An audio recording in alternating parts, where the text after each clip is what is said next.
Assalamualaikum warahmatullahi wabarakatuh. Kembali lagi dengan saya Muhammad Ruhyal Hakim di dalam channel YouTube saya Kim Faiwong. Jangan lupa like and subscribe channel YouTube kami agar terus berkembang dan bermanfaat untuk banyak orang. Baiklah, di kesempatan kali ini saya akan coba menyampaikan sebuah judul yang sangat menarik, yang dimana judul ini adalah keterkaitan dengan yang terjadi saat ini, yaitu siapa yang berhak menghukum penghina Nabi Shallallahu Alaihi Wasallam. Maksudnya yaitu Nabi Muhammad, ya, Nabi kita semua, Nabi akhir zaman, yaitu Nabi Muhammad Shallallahu Alaihi Wasallam. Memang hukuman bagi penghina Nabi Shallallahu Alaihi Wasallam dan penghina Islam adalah dibunuh dan halal darahnya. Akan tetapi bukan berarti boleh membunuhnya secara zalim dan tanpa hak. Islam adalah agama yang adil dan penuh dengan ramah tamah. Yang bisa mengeksekusi pembunuhan adalah ulil amri yang sah dengan keputusan dari hakim, yang memang memiliki hak untuk memberikan hukuman. Hukuman yang diberikan pun harus sesuai dengan tuntunan syariat, karena Islam telah mengatur masalah pemberian hukum termasuk kadar dan jenis hukuman yang penuh hikmah dan jauh dari kezaliman. Jadi bukan dengan pembunuhan yang serampangan, semisal dengan menyembelih secara keji atau menembak secara membabi buta. Berikut sedikit ulasannya. Hukuman mati bagi penghina Nabi Shallallahu Alaihi Wasallam. Para ulama telah bersepakat bahwa penghina Nabi Shallallahu Alaihi Wasallam hukumannya adalah dibunuh.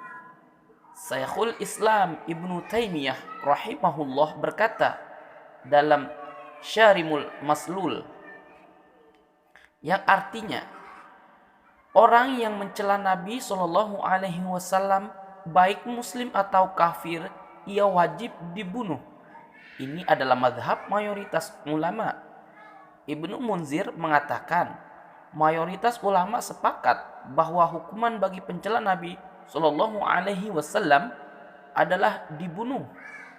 Di antara yang berpendapat demikian adalah Malik al-Laid, Ahmad Ishaq, dan ini juga merupakan pendapat mazhab Syafi'i.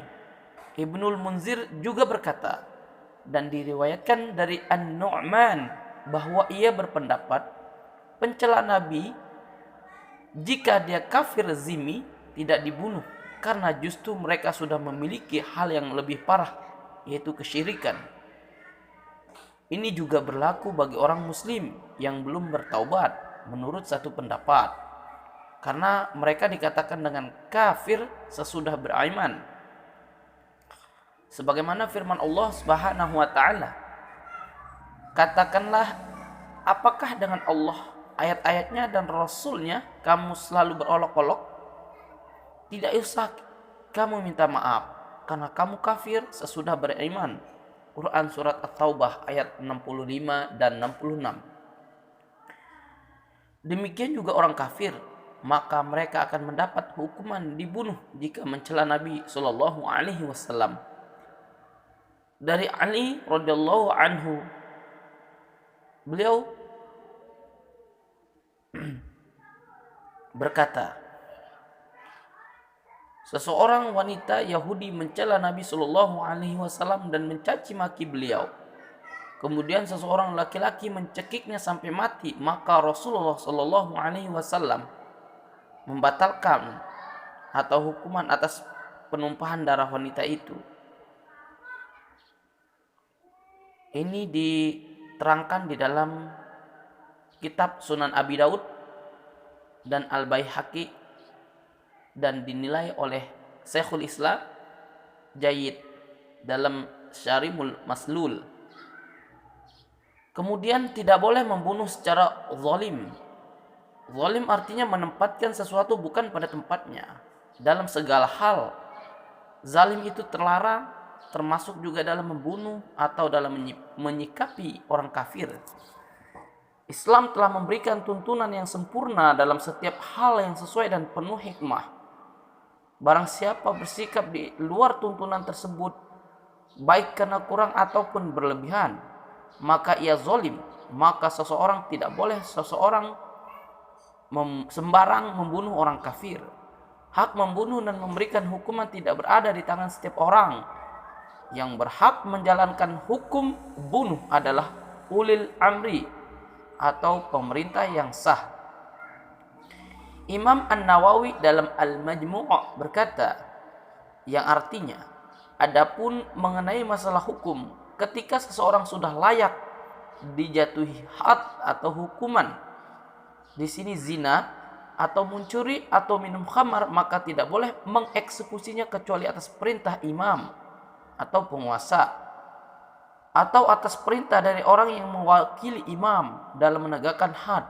Karena hukuman-hukuman di masa Nabi Shallallahu Alaihi Wasallam dan juga di zaman Khulafaur Rasyidin radhiyallahu anhum tidak dieksekusi kecuali atas izin mereka, dan karena hak untuk menunaikannya ada di tangan imam atau penguasa. Syekh Abdurrahman Al-Barrak hafizahullah mengatakan, jika orang yang mencela Nabi Shallallahu Alaihi Wasallam adalah orang kafir yang tidak memerangi kaum muslimin, misalnya orang Nasrani, maka dia ini berarti telah membatalkan kesepakatan damai dengannya, sehingga wajib dibunuh. Akan tetapi yang melakukan hal itu adalah pemimpin. Islam mengajarkan agar tidak sembarangan membunuh baik seorang muslim ataupun non-muslim, kecuali non-muslim yang memerangi kaum muslimin, maka boleh dibunuh. Lebih-lebih yang dibunuh adalah seorang muslim, maka perkaranya cukup besar. Nabi Shallallahu Alaihi Wasallam bersabda, yang artinya lenyapnya dunia lebih ringan bagi Allah dibandingkan pembunuhan terhadap seorang muslim.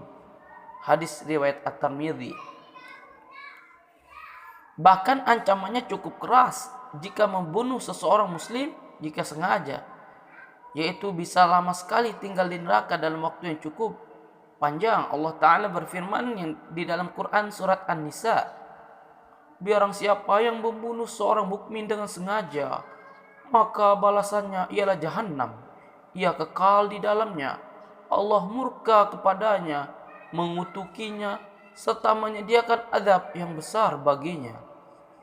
Demikian juga tidak boleh membunuh orang kafir sembarangan. Nabi Shallallahu Alaihi Wasallam bersabda, yang artinya, barang siapa yang membunuh orang kafir yang memiliki perjanjian, perlindungan atau mu'ahad, maka dia tidak akan mencium wangi surga. Sungguh wangi surga itu tercium sejauh jarak 40 tahun. Hadis riwayat Al-Bukhari. Terkait dengan orang kafir yang menghina Nabi Shallallahu Alaihi Wasallam dengan membuat gambar-gambar kartun yang menghina, maka kami cantumkan fatwa Syekh Saleh Al-Fauzan hafizahullah. Berkata, penanya, bolehkah membunuh kartunis kafir yang terkenal dengan membuat kartun yang menghina Nabi Shallallahu Alaihi Wasallam? Beliau menjawab, ini bukanlah metode yang benar dalam membunuh. Hal ini akan menambah keburukan kemarahan mereka kepada kaum muslimin. Akan tetapi cara menolak mereka lah dengan membantah subhatnya dan menjelaskan perbuatan mereka yang sangat memalukan tersebut. Adapun membela Nabi Shallallahu Alaihi Wasallam dengan tangan dan senjata, maka ini hanyalah untuk para pemerintah kaum muslimin dan hanya melalui jihad di jalan Allah Azza wa Jalla. Kesimpulan, yang berhak menghukum penghina Nabi Shallallahu Alaihi Wasallam adalah ulil amri. Jika ia ada di negara muslim, maka ulil amri yang menjatuhkan hukuman bunuh. Jika ia di negara kafir, boleh dibunuh atas izin ulil amri muslim atau melalui jalan jihad yang syar'i.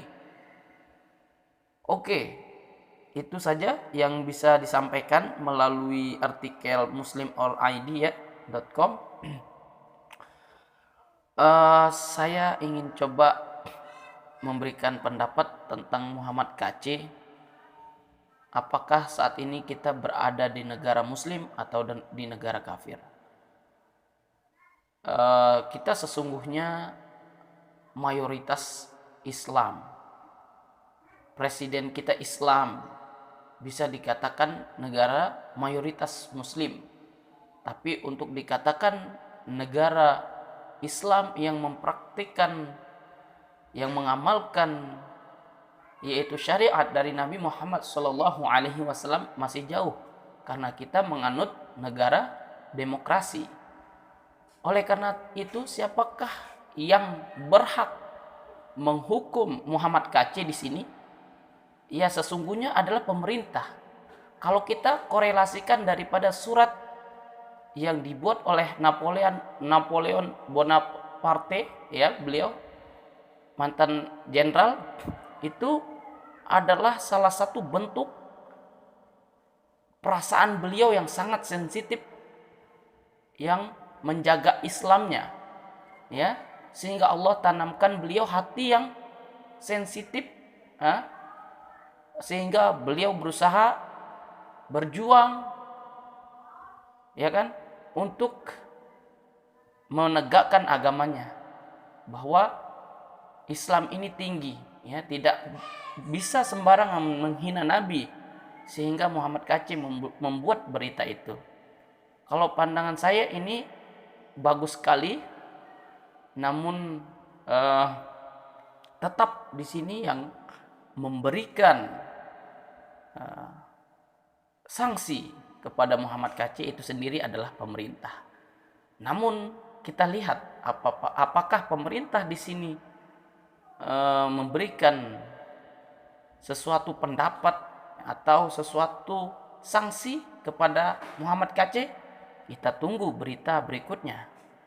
Demikian yang bisa saya sampaikan, semoga bermanfaat. Assalamualaikum warahmatullahi wabarakatuh.